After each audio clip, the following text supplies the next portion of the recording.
Alors bonjour à tous et à tous, je me présente, mon nom est Guillaume Michaud, je suis comptable professionnel agréé et aujourd'hui je vais vous entretenir sur comment faire l'éducation financière aux enfants. Alors comme il y aura beaucoup de matériel durant la présentation, j'aimerais que si vous avez des questions ou des remarques à faire, juste prendre une petite note et on reviendra par la suite à la fin de l'atelier sur ces questionnements. La présentation d'aujourd'hui portera sur les enfants et sur la façon de les aider à faire l'apprentissage des questions financières. À titre de parents, vous êtes les mieux placés pour les éduquer en ce qui concerne les aspects financiers de leur vie. En fait, selon un sondage mené par CPA Canada ainsi que Harris et Decima, plus de 90% des jeunes Canadiens âgés de 16 ans à 22 ans pensent que montrer aux enfants comment gérer leur argent devrait être une priorité des parents. 83% ont déjà demandé des conseils de nature financière à leurs parents. Commencer l'éducation financière des enfants dès leur jeune âge permet de poser les fondements même de leur connaissance au niveau financier. Cette confiance en soi, ils en auront besoin plus tard pour prendre des décisions financières appropriées. Lorsque vous faites cette formation, vous devriez demander à l'atelier, aux gens qui sont dans la classe, s'ils ont des enfants. Alors, faites-leur lever la main pour ceux qui ont un groupe d'âge de 5 à 8 ans.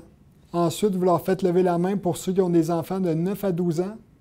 Levez la main par la suite pour ceux qui ont de 13 à 17 ans. Et pour terminer, pour les adultes qui ont des enfants de 18 ans et plus. Pourquoi qu'on fait ces 4 groupes d'âge-là? C'est que durant l'atelier, il va y avoir une segmentation qui va être faite par rapport à ces groupes d'âge présents. Aujourd'hui, nous parlerons des points suivants. L'importance de faire l'éducation financière des enfants, le but et les difficultés de l'éducation financière des enfants, l'évolution des décisions financières pendant l'enfance, les approches appropriées selon l'âge, notamment des conseils concernant les allocations, les budgets, les cartes de crédit et les nouvelles technologies. Puis, je vous présenterai les outils et les ressources avant de passer à la période de questions. Donc, les outils et les ressources ici présents.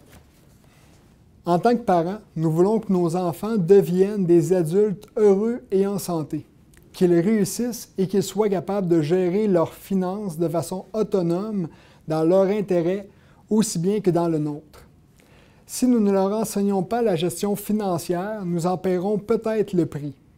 Comment vous sentiriez-vous, par exemple, si vous deviez faire vivre votre enfant quand il sera adulte? Ou si vous deviez le sortir d'un pétrin financier avec l'argent péniblement économisé pour vos vieux jours? Comment vous sentiriez-vous si cela se produisait au moment où vous devriez vivre de votre retraite? Ce n'est pas une perspective très réjouissante de voir que si nos enfants ne sont pas bien inculqués pour les connaissances financières, peuvent avoir par la suite des problèmes financiers qui vont se répercuter sur nous-mêmes. Ce sont là des conséquences pour les parents. Mais qu'en est-il des enfants eux-mêmes? Si vous avez déjà été aux prises avec des problèmes financiers à cause de mauvaises habitudes ou simplement parce que vous n'avez pas comment bien gérer votre argent, ou vous savez à quel point ce genre de problème peut affecter tous les aspects de notre vie. En d'autres mots, si vous avez déjà eu des problèmes avec le paiement de vos cartes de crédit, le paiement hypothécaire et autres, vous pouvez comprendre comment votre enfant peut être en détresse lorsqu'il ne comprend pas ces aspects financiers ou les questions ou les choses que les gens vont lui poser quand il va vouloir ouvrir un compte bancaire ou d'autres choses comme cela. Alors, ce n'est pas nécessairement ce que nous voulons pour nos enfants. Jetons un coup d'œil aux difficultés courantes auxquelles se heurtent les parents lorsqu'il s'agit d'apprendre à leurs enfants à gérer l'argent. Selon notre étude, même si 78% des parents ont essayé d'apprendre à leurs enfants à gérer l'argent, les 2/3 estiment ne pas avoir très bien réussi, et ce pour diverses raisons. Les parents croient notamment que les enfants sont trop jeunes ou qui ne sont pas assez intéressés aux questions financières. Selon le sondage que j'ai mentionné plus tôt, les parents ont tendance à attendre que leurs enfants atteignent la fin de l'adolescence pour leur enseigner les compétences précises en gestion financière. Mais il y a plusieurs façons de parler d'argent avec les jeunes enfants. Le défi est de rendre l'apprentissage pertinent, mais également de le rendre amusant. Nous y reviendrons plus tard. Même s'il ne semble pas prioritaire de parler d'argent lorsque les enfants sont petits, les premières années sont pourtant un moment important pour poser les fondements et enseigner les notions de base. On peut faire 4 choses avec de l'argent qu'on gagne. On peut premièrement l'économiser, on peut la dépenser, on peut la partager et on peut l'investir. Les notions seront les mêmes lorsqu'ils prendront de l'âge, mais les enjeux sont beaucoup plus sérieux. Il est préférable qu'ils puissent apprendre de leurs erreurs lorsque les conséquences sont bénignes. Par exemple, votre enfant, s'il a de l'argent que vous donnez, de l'argent de poche chaque semaine, et qu'il dépense tout l'argent dans une semaine, puis qu'il ne lui reste plus un seul sou, il va comprendre que s'il dépense tout, il ne pourra pas acheter d'autres choses. Tandis que si vous y attend d'être rendu un adulte et qu'il apprend ça avec une carte de crédit, il dépense beaucoup, puis là, il se rend compte qu'avec la carte de crédit, il faut qu'il paye des pénalités. Ça va devenir plus compliqué pour lui. On aurait dû lui enseigner, quand il était jeune, les bonnes bases pour que plus tard, il puisse avoir une meilleure gestion. Demandez aux participants quel âge avait leur enfant quand ils ont remarqué qu'ils commençaient à prendre conscience de la notion de l'argent. Demandez à l'audience comment ils s'en sont aperçus que leur enfant était intéressé par les notions financières. Qu'est-ce qu'ils ont dit à leurs parents par rapport aux situations financières? Et également, demandez-leur s'il y aurait quelqu'un quelqu'un qui est présent ici, qui pourrait partager une anecdote avec tout l'entourage ici pour qu'on puisse bien comprendre les nouvelles notions puis la façon que ça s'est inculqué auprès de ses enfants à lui. D'autres difficultés auxquelles se heurtent les parents sont le manque de connaissances, de temps et d'occasion, ou le fait de ne pas toujours reconnaître une occasion qui se présente. Il faut rechercher les moments propices à l'apprentissage des questions financières, comme lors de visites à l'épicerie, les sorties au centre commercial, la préparation d'une fête d'anniversaire ou d'autres petites choses comme ça dans la vie de tous les jours. Il est particulièrement difficile d'enseigner aux enfants à gérer l'argent lorsqu'on n'est pas habile soi-même en la matière.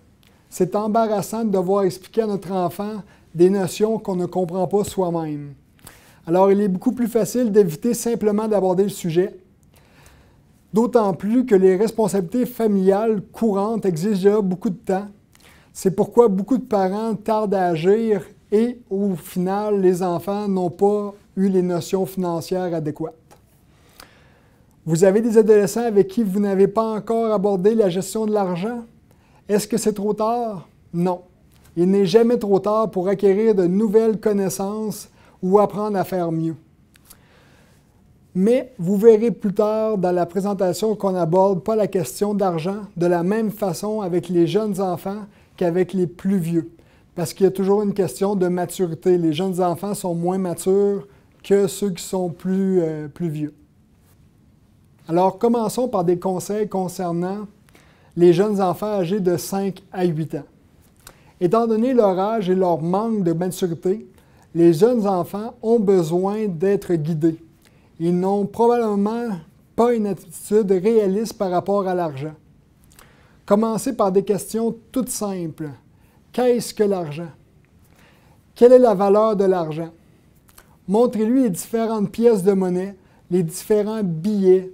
Expliquez-leur la valeur relative, donc la différence entre un billet de 5 $, un billet de 20 $, un 25 cents versus un 2 $. Montrez-leur toutes ces petites choses-là. Utilisez des exemples qu'ils comprennent. Par exemple, vous pouvez leur dire qu'une pomme coûte 50 sous et une carnée de crème glacée coûte 3,50. De cette manière, les enfants vont être capables de comprendre la valeur relative de l'argent. Également, si vous allez en voyage, permettez-vous de leur parler des devises étrangères et de comment l'argent fonctionne dans d'autres pays que le nôtre. Demandez aux gens dans l'entourage si leur enfant sait ce qu'ils font pour gagner leur vie. Dans la négative, c'est vraiment un bon moment pour pouvoir leur expliquer comment vous gagnez votre argent et comment l'argent arrive à la maison. De cette manière, ils ne comprendront pas que l'argent pousse dans les arbres et qu'elle vienne de partout, là. Ils vont comprendre que pour avoir de l'argent, il faut travailler et il faut travailler très fort pour avoir beaucoup d'argent. Vous pouvez aussi amener votre enfant à la banque ou au guichet automatique. Prenez soin de lui expliquer qu'on peut retirer de l'argent du guichet automatique uniquement si on a déjà mis de l'argent dans le compte bancaire. S'il n'y a pas d'argent dans le compte bancaire, on ne peut pas faire de retrait ni faire d'achat avec la carte de débit. L'allocation ou l'argent reçu en cadeau à Noël pour une fête d'anniversaire ou la fée des dents constitue l'argent que les plus jeunes enfants vont recevoir. Donc, toutes les façons possibles de recevoir de l'argent pour les jeunes de 5 à 8 ans, c'est environ cela. Quand ils reçoivent cet argent-là, ils doivent maintenant la mettre dans une tirelire. Mais la tirelire est un outil populaire pour les jeunes enfants pour pouvoir épargner. Cependant, les tirelires ont eu une évolution. C'est-à-dire que maintenant, certaines tirelires ont 4 fentes. Une fente pour l'épargne, une fente pour les dépenses, une fente pour le partage et une fente pour l'investissement. De cette manière, votre enfant va être capable de distinguer mon argent qui est dans cette tirelire-là est pour mes dépenses personnelles. Cette partie-là, c'est pour mon investissement dans le futur. Cette partie-là, c'est pour le partage. Donc, quand que je vais à une fête d'anniversaire chez un ami, ça peut être l'argent que je vais utiliser pour acheter un cadeau à un nouvel ami. Recherchez les moments propices où ils peuvent être l'occasion d'apprentissage. En d'autres termes, lorsque vous allez faire l'épicerie au centre commercial, c'est l'occasion de faire une liste, de trouver et de découper des petits bons de réduction avec vos enfants pour ensuite faire des comparaisons entre divers articles et de voir ensuite, lorsqu'on fait l'achat sur la facture, comment fonctionnent les achats, comment fonctionnent les facturations. Ensuite, vous pouvez même demander à votre enfant de ramasser la monnaie que la caissière va vous remettre pour qu'ensuite il puisse la compter avec vous et la mettre dans sa tirelire. Il y a également d'autres façons d'apprendre à vos enfants les notions d'argent, c'est-à-dire vous pouvez jouer au Monopoly ou jouer au jeu Life, qui est un jeu qui est vraiment basé sur tout ce qu'on fait dans la vie. Il faut trouver un travail, il faut gagner de l'argent et ainsi de suite. Ça va être une manière un peu plus ludique de faire l'apprentissage d'une matière qui est quand même complexe pour un enfant. Les préados vivent de grands changements. Normalement, ils sont un peu plus responsables et ils sont un peu plus meilleurs en mathématiques que les plus jeunes. Nombreux sont ceux qui découvrent le monde du travail et de l'argent en occupant de petits emplois, c'est-à-dire en allant ramasser les feuilles sur le terrain du voisin, en allant pelleter, en faisant du gardiennage ou d'autres petits emplois que les enfants peuvent faire à leur âge. C'est le moment de passer de la tirelire au compte bancaire. Le compte pour les jeunes n'a généralement aucun frais, mais le taux d'intérêt versé est très faible. Il s'agit d'une bonne occasion pour discuter avec votre préado de la notion d'intérêt et lui expliquer que la banque verse un intérêt lorsqu'on a de l'argent dans un compte bancaire et que la banque réclame des intérêts lorsqu'on fait un emprunt à la banque. Lorsque votre enfant aura accumulé un montant important, parlez-lui de transférer une partie de ses économies dans un dépôt à terme ou dans un certificat de placement garanti. De cette façon, ça va lui permettre de générer un certain capital supplémentaire qui va venir faire grossir sa richesse et pouvoir acheter d'autres choses grâce à ses investissements. Pour encourager votre préado à économiser en vue de l'atteinte d'un but précis qu'il a choisi, par exemple, s'il s'est dit « pour l'été prochain, je veux m'acheter un vélo », bien, son vélo pourrait coûter, par exemple, 500 $. Donc, vous lui dites « commence à économiser ton argent. Lorsque tu auras atteint 250 $, je vais doubler ton investissement pour pouvoir acheter ton vélo de 500 $. Il faut comprendre que les jeunes enfants, comme les adolescents, aiment ça, recevoir de l'argent gratuitement. Recevoir de l'argent gratuitement, c'est une notion que tous les jeunes aiment, ne pas avoir travaillé pour. Votre préado peut obtenir une carte de débit. Lorsqu'il ouvre un compte bancaire pour jeunes, vous voudrez peut-être établir certaines règles en décidant qui conserve la carte, s'il peut aller retirer de l'argent seul au guichet ou faire des achats avec la carte de débit.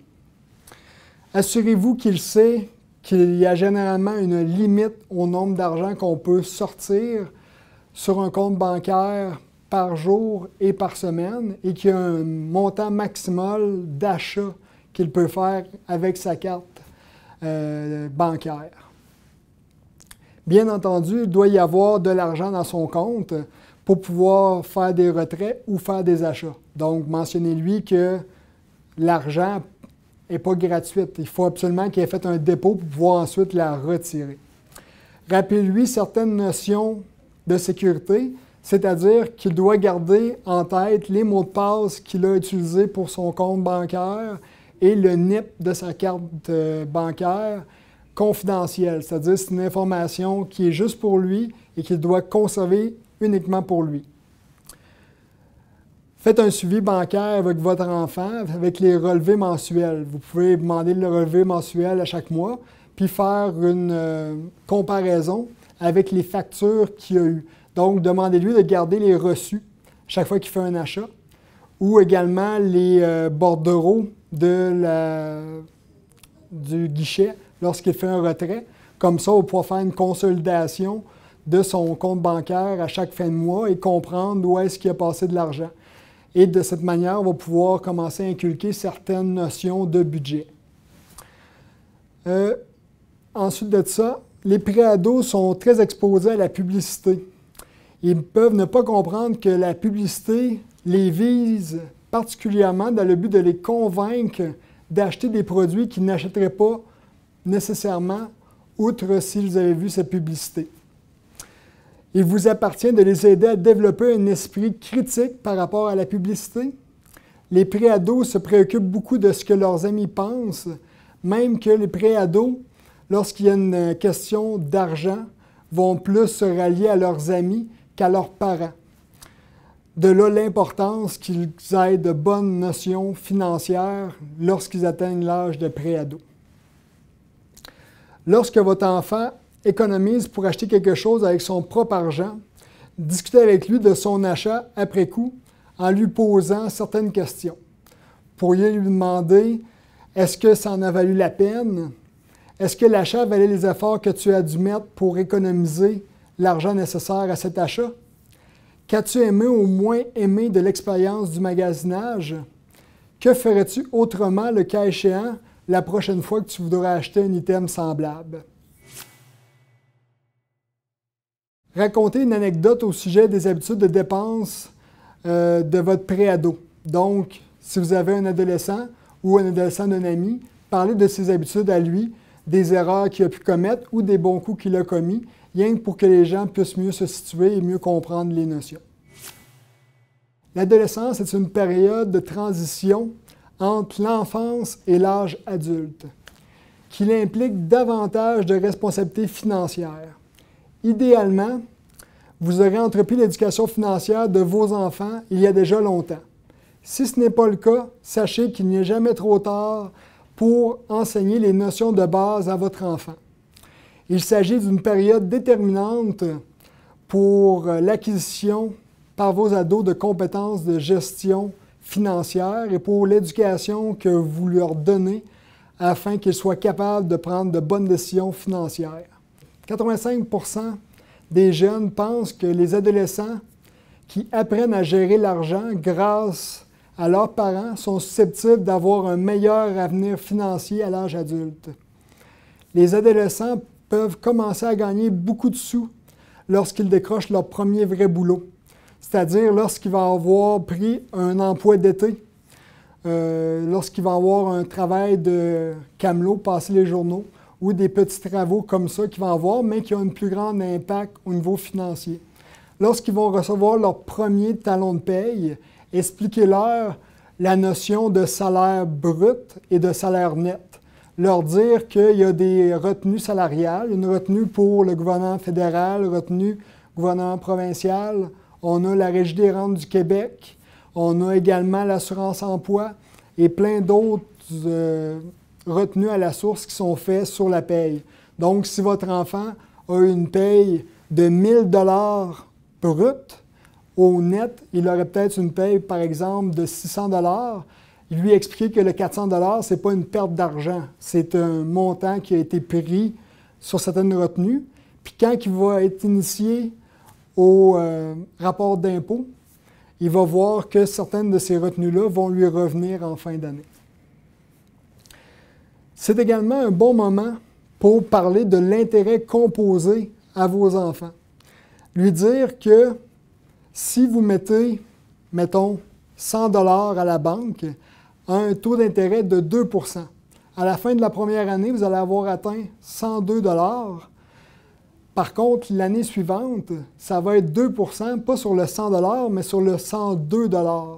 Donc, il va avoir encore plus d'intérêt. Fait qu'à chaque fois qu'il va y avoir des intérêts qui vont être payés, il va avoir tout en plus d'intérêts dans son compte. Par contre, l'intérêt composé a un balancier qui est opposé. C'est-à-dire, si vous avez une carte de crédit, que vous ne payez pas votre solde à la fin du mois, l'intérêt composé va également se faire de cette façon-là. C'est-à-dire que vous allez avoir un taux d'intérêt, par exemple, de 22 % annuel sur une carte de crédit, et à chaque mois, vous allez avoir plus d'intérêt à payer pour le montant que vous avez acheté. Faites-leur prendre l'habitude de se payer d'abord. Tous les mois, veillez à ce qu'ils prélèvent un certain montant d'argent de ce qu'ils gagnent pour le verser à eux-mêmes. Comme exemple, vous pourriez prendre un prélèvement automatique de, disons, 20 % de chacune des payes que vous allez faire mettre sur un compte d'épargne qui n'a pas accès par une carte de guichet ou par des chèques. Donc, cet argent-là va être placé pour lui, pour son futur, pour ses buts qu'il va se fixer dans l'avenir. Alors, c'est vraiment important de lui inculquer la notion de se payer d'abord avant de payer les autres choses. L'épargne n'est pas un compte budgétaire. L'épargne, c'est un mode de vie. C'est une façon de vivre et il faut la comprendre le plus rapidement possible. Les adolescents résistent difficilement à la tentation de dépenser. Ils sont sensibles à l'influence des médias et de leurs amis. Demandez aux participants, connaissez-vous le facteur café latte? Tout le monde se paie un petit luxe, comme ces cafés raffinés, qui coûtent cher et qui finissent par se chiffrer au fil du temps. Montrez à vos ados que s'ils achètent à chaque fois, à chaque semaine ou à chaque jour un item qui coûte 2 $ ou 5 $, ces petits montants d'argent-là vont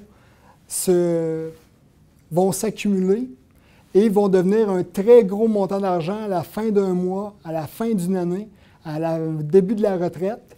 Donc, c'est de leur expliquer que dépenser leur argent judicieusement est la meilleure façon de faire pour magasiner avec leur argent. Finalement, encouragez vos adolescents à s'inspirer de leurs valeurs personnelles pour établir des objectifs.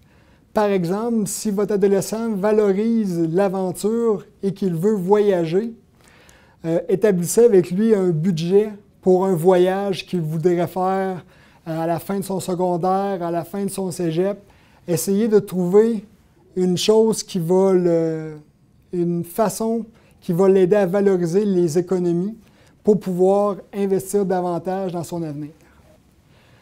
Passons maintenant aux jeunes adultes qui ont terminé l'école secondaire et qui songent à aller au cégep ou à l'université.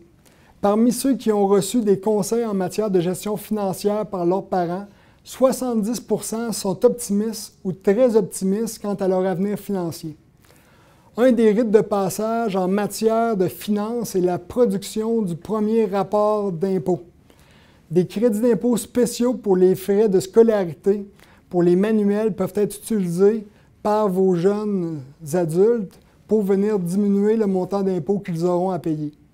Les jeunes adultes devraient également connaître les instruments d'épargne donnant droit à un traitement fiscal avantageux, comme par exemple un CELI, c'est-à-dire un compte d'épargne libre d'impôt, ou un REER, un régime d'épargne enregistré. Ceux-ci sont deux instruments d'épargne qui donnent un traitement fiscal avantageux qui peuvent commencer à cotiser dès l'âge de 18 ans. L'un des principaux casse-têtes d'une famille est le financement des études postsecondaires. Il existe différentes sources de financement auxquelles on peut avoir recours. Premièrement, les épargnes personnelles.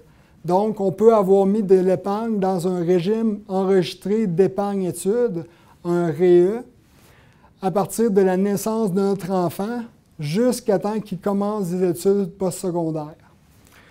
On peut également utiliser nos revenus courants pour payer les études de nos enfants. Nos enfants peuvent avoir des bourses d'études. Ils peuvent également avoir des prêts étudiants. Ils peuvent avoir une ligne de crédit ou ils peuvent faire un emprunt bancaire. Les étudiants ont besoin d'un plan pour pouvoir ensuite rembourser les dettes d'études dans un délai raisonnable. C'est pourquoi le groupe de travail sur la littératie financière du gouvernement fédéral recommande qu'un volet de la littératie financière soit ajouté au programme canadien des prêts et bourses. Ce volet pourrait prendre la forme d'activités de conseils obligatoires sur le crédit et sur l'endettement. Si votre enfant obtient des prêts étudiants, il peut, sous certaines conditions, demander un crédit d'impôt pour les intérêts qu'il devra payer sur la dette étudiante et il peut, par la suite, utiliser les crédits d'intérêt durant l'année en cours ou il peut les repousser jusqu'à 5 ans dans le futur pour pouvoir venir diminuer son imposition. Nous voyons brièvement ma philosophie par rapport à l'argent. Ce que je viens de présenter dans les grosses lignes, lorsque votre enfant gagne de l'argent, peu importe son âge, il aura toujours 4 choses qu'il va pouvoir faire avec son argent. C'est-à-dire qu'il va pouvoir l'économiser, la dépenser, la partager ou l'investir. Ces choix évolueront à mesure qu'il grandit et à mesure qu'il devient mature. On s'entend que les REER ne sont pas une priorité pour nos enfants, mais plus ils vont vieillir, plus les REER vont prendre de l'importance et vont devenir significatifs à leur esprit. Si vous regardez le tableau que vous avez présentement à l'écran, vous remarquez qu'un élément apparaît pour tous les groupes d'âge, soit l'allocation ou l'argent de poche. De quelques dollars pour un jeune enfant ou de larges sommes pour un étudiant de niveau postsecondaire, l'allocation est toujours un poste qui est présent pour nos enfants tant qu'ils seront aux études. Mais nous en reparlerons un peu plus tard. Lorsqu'il est question d'économiser, l'enfant commence par une tirelire, passe à un compte bancaire pour jeunes, puis à un compte bancaire pour adultes avec une carte bancaire. Ensuite, il s'achète un dépôt à terme ou un certificat placement garanti et finit par se tourner vers des instruments financiers d'épargne qui sont un peu plus complexes. Donc, des stratégies qui peuvent être fiscales ou financières qu'on va plus voir avec un fiscaliste ou un comptable pour pouvoir évoluer davantage notre épargne avec le temps. Il faut également savoir qu'il n'est jamais trop tard pour enseigner les notions d'économie et de dépenses à nos enfants. Rechercher ces moments qui sont propices à les moments qui sont propices à l'écoute de vos enfants. C'est toujours les petits moments, comme je parlais tout à l'heure, quand vous allez magasiner, lorsque vous allez acheter, lorsque vous allez prendre un nouvel emprunt bancaire, vous pouvez lui expliquer comment ça fonctionne les prêts bancaires, comment ça fonctionne les emprunts. Il faut vraiment utiliser tous les petits moments de la vie de tous les jours pour pouvoir inculquer des valeurs financières à nos enfants. Ensuite de ça, on a parlé que nos enfants peuvent partager l'argent. Les notions de partage sont diverses. Il peut s'agir de donner de l'argent reçu en cadeau à une œuvre de charité, mais le partage ne se rapporte pas uniquement à des dons d'argent. Le partage peut également se donner par le bénévolat.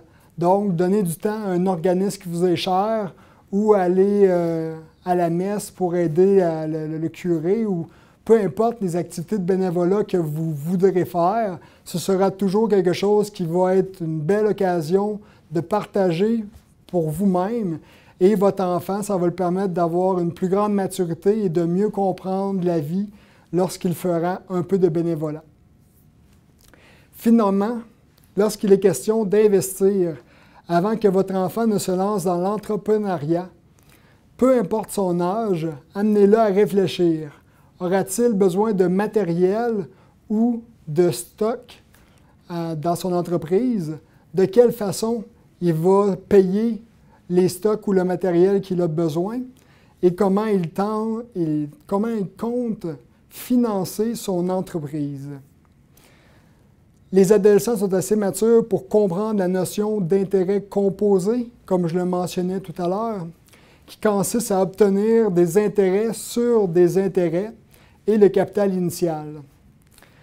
Les jeunes adultes devraient être au courant des possibilités d'investissement à long terme au moyen d'actions, d'obligations ou d'autres placements. Ce sont ce que je parlais tout à l'heure des instruments d'épargne qui sont un peu plus complexes. J'aimerais maintenant revenir à certains sujets qui concernent certains groupes d'âge. Nous parlions tout à l'heure de l'argent de poche ou l'allocation. C'est un sujet qui suscite bien des débats dans les familles. S'agit-il d'une rémunération qu'on donne à notre enfant pour avoir accompli certaines tâches à l'intérieur de la maison? Est-ce qu'on lui donne de l'argent, une allocation parce qu'il a fait sa chambre, parce qu'il a plié le linge, parce qu'il a passé le balai? Ou est-ce qu'on lui donne une allocation parce qu'on considère que notre enfant a besoin d'argent, que c'est un besoin vital ou nécessaire de ramasser de l'argent, d'économiser puis d'investir cet argent-là? L'allocation, c'est vraiment une façon de faire qui est très, très, très efficace pour montrer des notions financières à nos enfants, leur montrer comment économiser. Certains parents croient qu'en payant les enfants pour accomplir certaines tâches dans la maison, on envoie un message contraire qui est à dire que les enfants reçoivent de l'argent parce qu'ils font une tâche qui est une tâche qui leur incomberait de toute façon parce qu'ils font partie de la famille. Donc, moi, je pense que les allocations et l'argent de poche est une chose essentielle qui doit être pour tous les enfants. Vous pourriez donner ne serait-ce qu'1 $ par année d'âge qu'à votre enfant.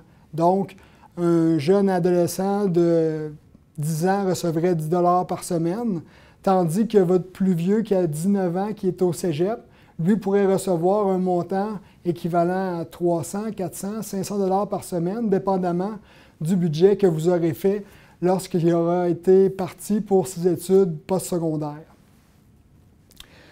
Qu'il travaille ou non, votre préado ou adolescent a besoin d'une allocation. Mais vous pouvez maintenant vous servir de l'allocation pour lui confier progressivement de plus en plus de responsabilités financières.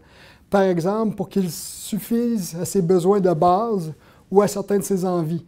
Donc, vous lui dites, avec tes allocations, cette année, tu vas t'acheter du linge pour aller à l'école pour l'automne. Vous pouvez lui dire d'autres petites choses comme ça. Donc, il va commencer à comprendre que l'argent sert à acheter des choses pour nos besoins personnels. Pour les enfants plus âgés, l'allocation et les budgets vont de pair. lorsque les enfants dépensent leur propre argent, même si c'est vous qui leur avez donné, sous forme d'allocation, ils ont tendance à penser plus longuement et à songer à ce qu'ils vont faire avec cet argent-là. Tandis que si c'est de l'argent qu'ils ont reçu en cadeau, ils vont avoir moins tendance à réfléchir et à rechercher plus dans leur tête avant de faire un achat. Ils vont avoir plus d'impulsivité lorsque c'est de l'argent reçu en cadeau plutôt que lorsqu'ils l'ont acquis pour avoir travaillé pour cet argent-là. Si vous avez des ados, donnez-leur le plus de responsabilités en veillant à ce que le budget comprenne des dépenses liées aux vêtements, au transport, au divertissement. Les ados doivent aussi apprendre à vous rendre des comptes par rapport aux nouvelles responsabilités qui leur incombent. C'est-à-dire, à chaque fin de mois, ils pourraient vous présenter les reçus de ce qu'ils ont dépensé et on va regarder également avec le compte bancaire pour pouvoir faire une consolidation bancaire des dépenses de votre enfant et pouvoir ensuite faire comme un refresh de l'information qui a été utile durant le mois pour son budget. Donc, qu'est-ce qu'il a dépensé, pourquoi il a dépensé, puis qu'est-ce qu'il peut faire de mieux dans le futur pour diminuer ses dépenses ou pour modifier ses dépenses. Quant aux jeunes adultes qui ont quitté le nid familial, ils doivent établir et gérer un budget qui est plus important. Dans les feuilles de travail qui sont ici, vous trouverez une feuille pour le budget d'un étudiant à niveau postsecondaire et une trousse d'informations pour l'aider à faire son budget lorsqu'il va quitter le nid familial pour l'étude postsecondaire. Alors, à la fin de l'atelier, n'oubliez pas de transmettre cette information-là aux gens qui sont venus à l'atelier. Jetons maintenant un coup d'œil aux cartes de crédit. Même si les pré-ados et les ados ne possèdent pas de carte de crédit, c'est une bonne idée de leur en expliquer le fonctionnement. Expliquez-leur que, contrairement au paiement avec de l'argent liquide ou la carte de débit, l'argent n'est pas retiré immédiatement du compte bancaire. On paie plus tard ce qu'on achète aujourd'hui avec une carte de crédit. Montrez à votre enfant votre relevé de carte de crédit pour qu'il voit les montants et les informations qu'ils contiennent. Montrez-lui que les achats effectués avec une carte de crédit s'additionnent les uns aux autres et que le montant final peut facilement grimper à de très gros montants. Expliquez-leur encore le concept d'intérêt composé et que la somme que vous devez payer continue d'augmenter tant aussi longtemps que vous ne l'aurez pas payé entièrement. Indiquez-leur également qu'une carte de crédit, c'est un outil très, très, très utile, mais qui doit être géré adéquatement et être bien remboursé pour ne pas générer des intérêts superflus qui viendraient nuire à votre situation financière. Lorsqu'ils atteignent l'âge de la maturité, les jeunes peuvent obtenir leur propre carte de crédit. Assurez-vous de discuter des usages appropriés du crédit et des cartes de crédit afin que les avantages et les risques qu'ils présentent soient bien connus par votre enfant. Les principaux avantages d'une carte de crédit sont la commodité et la facilité d'emploi. Les cartes de crédit permettent d'établir un dossier de crédit et une cote de solvabilité. On peut obtenir des récompenses comme des Air Miles, des arrêts au point et autres récompenses de tout genre avec des cartes de crédit. Alors, l'important, c'est que votre enfant comprenne toute cette structure-là pour qu'ensuite il soit à même de comprendre et de choisir par lui-même quelle est la carte de crédit qui lui correspond et qui va pouvoir répondre le plus adéquatement à ses besoins à lui. Les risques et les inconvénients sont notamment la possibilité de nuire au dossier de crédit en cas d'oubli de paiement ou de paiement en retard de la carte de crédit. Les cartes de crédit coûtent cher et coûtent plus cher que des lignes de crédit, c'est-à-dire une carte de crédit coûte environ entre 20 et 24 de taux d'intérêt, tandis que s'il aurait pris un emprunt bancaire ou une marge de crédit, il aurait pu obtenir un emprunt à 8 à 10 % de taux d'intérêt. Alors, la carte de crédit est plus facile parce qu'on l'a dans les poches, mais elle comporte certains risques importants à ne pas oublier. Chaque famille doit décider par elle-même si un téléphone cellulaire est un outil acceptable ou non dans la famille. Il n'y a pas de bonne ou de mauvaise réponse, tout dépend de chaque famille. Même si c'est vous qui paierez vraisemblablement la facture, votre préado devrait participer à l'achat du téléphone et au choix du forfait. Mentionnez-leur une anecdote, comme par exemple, un de mes amis a trouvé une façon originale de faire participer ses enfants à l'achat d'un cellulaire.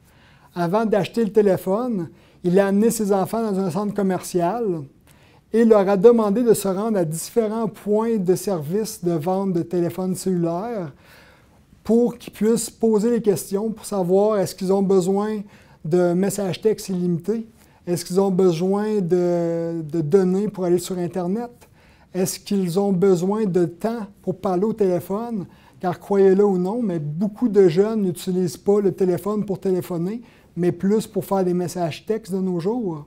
Alors, les enfants, en participant au magasin, en allant voir les choses, ils vont mieux comprendre ce qu'est le téléphone cellulaire, ils vont mieux comprendre les forfaits du téléphone cellulaire, ils vont comprendre ce qui va se passer s'ils dépassent le temps qu'ils ont pour parler au téléphone. Exemple, ils ont un forfait de 200 minutes, ils parlent 250 minutes. Ils vont savoir qu'il y a des pénalités à payer.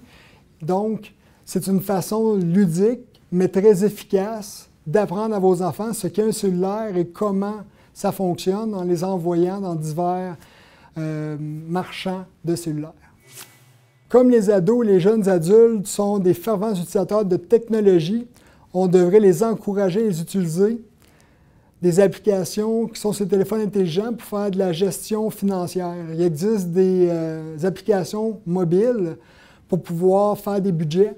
Il y a des applications mobiles qui vont chercher vos données de carte de crédit pour faire un budget des dépenses que vous avez fait pour l'essence, la nourriture, le divertissement et les autres types comme ça. Donc, encouragez vos jeunes à utiliser des outils informatiques pour mieux gérer leur argent et mieux comprendre la gestion financière.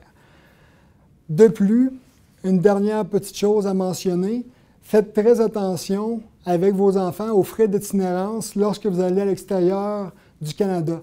Expliquez bien à vos enfants que les frais d'itinérance, c'est-à-dire l'utilisation de données dans un autre pays, est très, très, très dispendieux et ils peuvent faire gonfler des factures très rapidement. Alors, mentionnez à vos enfants que lorsqu'ils vont en voyage à l'extérieur du pays, la meilleure chose à faire serait de garder leur téléphone à la maison. En terminant, jetons un coup d'œil aux dépenses virtuelles, quelque chose dont nos parents n'ont jamais eu à se soucier. Aujourd'hui, il y a mille et une façons de dépenser de l'argent en ligne. On peut acheter des choses sur iTunes, sur eBay, sur des sites de cybercommerce. Il y a plusieurs sites Internet qui sont très, très, très intéressants et tentants d'aller acheter des choses dessus. Il faut que vous expliquiez à vos préados qu'ils doivent comprendre que lorsqu'ils achètent des choses en ligne, ils doivent être très, très prudents parce qu'ils vont donner des informations confidentielles, c'est-à-dire ils vont donner leur numéro de carte de crédit, ils vont donner des informations bancaires, ils vont donner leurs informations qui permettraient à quelqu'un de faire un vol d'identité ou faire de la fraude avec leurs données. Donc, juste de mentionner à vos enfants d'être très, très prudents et de faire attention et de faire des achats en ligne que sur des sites qui sont reconnus et des sites connus. C'est-à-dire acheter des choses, exemple, chez le site Internet de Sears, comporte très peu de risques, tandis que si vous allez acheter sur un site XYZ qui a domicile en Chine, il y a des fortes probabilités que vous n'obteniez pas le bien que vous avez acheté qui aurait peut-être une fraude. Pour conclure, j'aimerais vous rappeler les principaux points. Les notions financières peuvent s'apprendre à n'importe quel âge. Que vous aviez un jeune enfant ou un jeune adulte, vous pouvez toujours vous reprendre et lui donner les notions de base essentielles à la bonne réussite au niveau financier. Profitez de tous les moments propices à l'enseignement des notions financières, c'est-à-dire lorsque vous allez à l'épicerie avec votre enfant, lorsque vous allez au cinéma, lorsque vous avez une fête d'enfants, toutes des petites choses comme ça, ce que vous pouvez utiliser pour expliquer des notions financières. Puis veillez également à ajuster votre information en fonction de l'âge de l'enfant à qui vous parlez.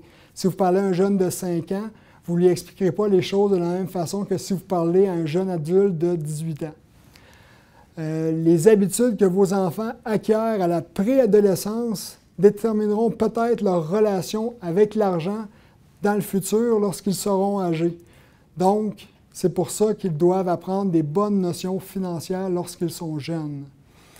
À mesure que les enfants vieillissent, ils sont plus à même de comprendre le raisonnement qui sous-tend l'établissement d'un budget, l'épargne, l'investissement et toutes les autres choses comme cela. Alors, plus un enfant vieillit, plus on peut dire des notions, partir de notions élémentaires à des notions plus avancées. Les adolescents ne sont pas trop jeunes pour se fixer des objectifs financiers valables, des objectifs établis en fonction de leurs valeurs. Certains ados et jeunes adultes peuvent s'intéresser au placement. Plus tôt ils en apprendront les rudiments, mieux ils seront en mesure d'investir quand ils auront de l'argent. À tort, les parents ont tendance à attendre que leurs enfants approchent de la vingtaine pour les initier à la gestion financière, aux cartes de crédit, au budget. Ce n'est pas la meilleure méthode à faire. Il faut vraiment commencer dès le plus jeune âge jusqu'à l'âge adulte, toujours marteler les mêmes notions de base, qui est à dire que lorsqu'on gagne de l'argent, on peut faire 4 choses. On peut la dépenser, on peut l'économiser, on peut la partager ou on peut l'investir. Il faut partir de ces notions de base-là pour ensuite rajouter des notions au fur des années. Et le bénévolat est une excellente façon pour les jeunes de mettre en pratique leurs valeurs, en plus de redonner à la communauté sans nécessairement dépenser de l'argent qu'ils ont rudement gagné. Alors, comme je vous ai parlé au début de cet atelier, j'ai des feuilles de travail que je vais vous remettre pour vous aider, vous et vos enfants, à discuter de quelques notions financières qui ont été abordées dans la présentation d'aujourd'hui. Tout d'abord, il va y avoir un tableau des définitions d'objectifs. C'est un outil qui va vous aider, ainsi que vos enfants, à établir des objectifs SMART, c'est-à-dire un objectif qui va être spécifique, mesurable, atteignable, réaliste et temporel. Donc, je vous invite à lire le document pour pouvoir revoir ce que je viens de dire, c'est-à-dire que vous allez pouvoir établir des objectifs qui sont SMART pour votre enfant. Il y a également une feuille pour le budget des ados, c'est-à-dire un budget type d'un ado qui habite encore à la maison. Il y a également l'évaluation de mon comportement, c'est-à-dire que CPA Canada a mis au point un autre module dans la série, le savoir financier compte, intitulé « Gestion financière, êtes-vous un bon modèle pour vos enfants ?» C'est une formation qui est très complémentaire à la formation d'aujourd'hui. Alors, je vous invite à demander aux gens qui sont présents aujourd'hui à pouvoir avoir un nouvel atelier qui va être l'atelier « Êtes-vous un bon modèle pour vos enfants ?» Ensuite de ça, il va y avoir une feuille sur la confirmation de mes valeurs. Cette feuille de travail vous aidera à déterminer ce qui compte le plus pour vous dans la vie et remplir un tableau de définition d'objectifs pour faire participer toute la famille. Il y a plusieurs ressources qui sont offertes pour vous aider à éduquer vos enfants à propos de l'argent. En voici quelques-unes que nous vous recommandons. Il y a « Apprendre la gestion financière à nos enfants ». Guide dans l'intention du parent. C'est un document qui est conçu par le groupe de littératie financière à CPA Canada. Il y a également l'atelier de CPA Canada. Quel exemple donnez-vous à vos enfants, comme je mentionnais tout à l'heure, qui est très complémentaire, que vous pourriez consulter ou venir regarder. Il y a le Bureau du surintendant des faillites du Canada qui donne beaucoup d'informations sur la gestion financière, sur l'endettement et sur les bonnes méthodes de gestion financière pour ne pas justement embarquer dans la roue du surendettement et de la faillite. Et le guide Faites que ça compte des commissions des valeurs mobilières du Manitoba, qui est un guide qui va encore une fois venir vous parler des notions d'investissement et d'économie lorsque vous faites des placements dans les banques. Alors, je vous invite à me parler de vos questions ou les commentaires que vous aviez écrits durant la présentation. Vous pouvez maintenant m'en faire part en levant la main. Alors, merci à toutes et à tous d'être venus à mon atelier qu'on a eu ce soir. Vous avez été un groupe très sympathique. Et j'espère vraiment que ce que je vous ai dit ce soir va pouvoir vous aider lorsque vous allez éduquer vos enfants par rapport aux notions financières. Et de grâce, attendez pas que votre enfant ait des difficultés financières avant de lui inculquer les bonnes notions financières pour lui garantir un avenir prometteur.